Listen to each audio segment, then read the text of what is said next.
Hello and welcome back to another GCSE revision video. Now, what I want to do is to go over the top 5 mistakes students make every single year in their inspector calls GCSE exams that not only cost them marks, but to their massive surprise, when they open their exam results on GCSE results day, they realize that actually inspector calls is one of the worst marks that they've gotten because they've committed one, if not more, of these mistakes. I want to highlight, guys, especially in the lead up to your exams, what you should absolutely avoid when it comes to an inspector calls and what to do instead, okay? So let's get to it. What are the top 5 mistakes that students always make every single year when it comes to inspector calls that you must absolutely avoid? Number 1, students, especially because this play is so straightforward and easy to understand, they go into the exam not having revised inspector calls because they're like, I understand what's going on in this play, I'm just going to talk about this play, which means that they, number 1,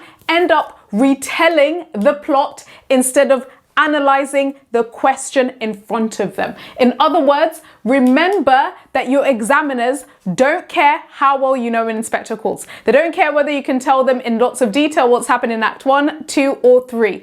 They want to see that in connection to the question that you were asked to answer for inspector calls, are you able, when you're answering this question, to talk about all of the key characters, Mr. Burling, Sheila, Eric, Gerald, and so on, as constructs. Remember that they are constructs, they are representations, they are symbols of wider ideas that you need to talk about. Wider ideas relating to the Edwardian society that they belong to. Wider ideas relating to Priestley's criticism of the patriarchy and the patriarchal order. Of course, also, they are constructs such as Mr. Burling, and they are symbols of capitalism that Priestley, as a socialist, was trying to criticize. You do that, you don't talk about and retell what's happening in the plot. If you do that, that's almost the kiss of death when it comes to your English GCSE exams and this portion of your exams with inspector calls. So make sure you don't do that.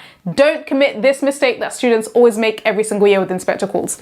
Number 2, students always quote without explaining. They answer the question, throw in a quote, then add an extra sentence, throw in another quote, another sentence, throw in a quote, and they think that they are analyzing. That is not analysis, and even to be honest, throwing in quotes is just another way of simply retelling and re-adding what's happening in the plot and in the play. What you need to do instead of throwing quotes in your paragraphs without actually explaining them or analyzing is, for each paragraph that you do when you're answering and practicing for your inspector calls and of course in your actual exams, you need to be writing a maximum of 1 to 2 quotes per paragraph, but then with the quotes that you select, so 1 or 2 max, you then zoom in. You analyze Priestley's choice. For example, is it his stagecraft if you're talking about stage directions? Or is it a choice of particular words that he's using? Talk about the effect. Talk about why this effect is connected to the question, how it's connected to context, how it's connected to some of the main themes, and what this demonstrates about characters. Do not just throw in a quote and then hope for the best and think, I'm just going to throw in as many quotes in all of my paragraphs and just cross my fingers and hope for the best. Don't do that. That is a massive mistake. And by the way, if you do want to see how a well-written essay looks like, okay, a model response with quotes that weave in all of these aspects I'm talking about, don't forget that on the 9th of May, so this is the week before the GCSE English Literature 2025 exams, I'm going to be running a one-off Inspector Calls GCSE Masterclass going over a model response for the 2021 GCSE exams, as well as, of course, last minute quotes, okay, because this is also going to be quite intense, a cramming session. And of course, guys, for those of you that join in, you can ask me as many questions as you want. This is going to be taking place from 5 to 6 p.m. And of course, if you want to join in, just sign up with the link in the description.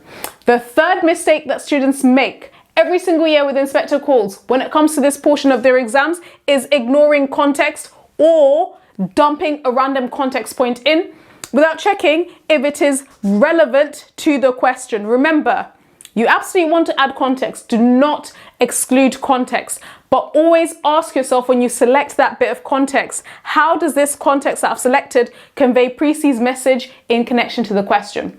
The fourth mistake that students always commonly make is discussing or describing only characters and not mentioning themes.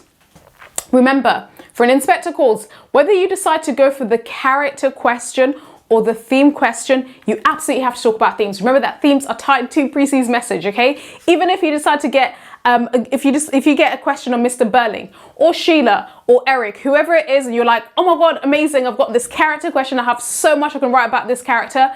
Don't forget to also weave in one of your points, if not more, to what theme this character demonstrates, okay?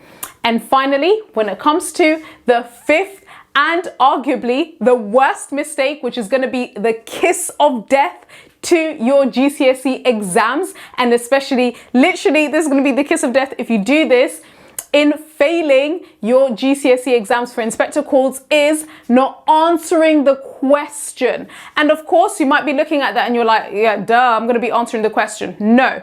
Not answering the question simply means writing everything you know about the play rather than looking at the actual question, highlighting the key words, then weaving your responses and making them relevant to what the question's keywords say, rather than saying, I'm just going to write everything I know about the play, which is again another way of simply retelling what happens rather than making your response relevant to the question, okay? And by the way, guys, I've created this as a PDF file because I know everyone has very different learning styles, okay? So some of you guys obviously find watching these videos helpful, but some of you guys actually prefer having something nifty that you can use, download, and come back to. So of course, don't forget that in the description box, I've also put a link directly to download this for free. You can download it, use it. And of course, guys, don't forget, if you want a little bit more or you want to see how you can memorize and also revise from a model answer and the model answer that I'm going to be doing in my Inspector Calls GCSE Masterclass, simply join in that class, which is going to be taking place on the 9th of May, or rather between the 5th and the 9th of May. So it's going to be taking place specifically actually on the 7th of May. During Literature Week, and this is of course the week before your GCSE English exam. So thanks so much for listening.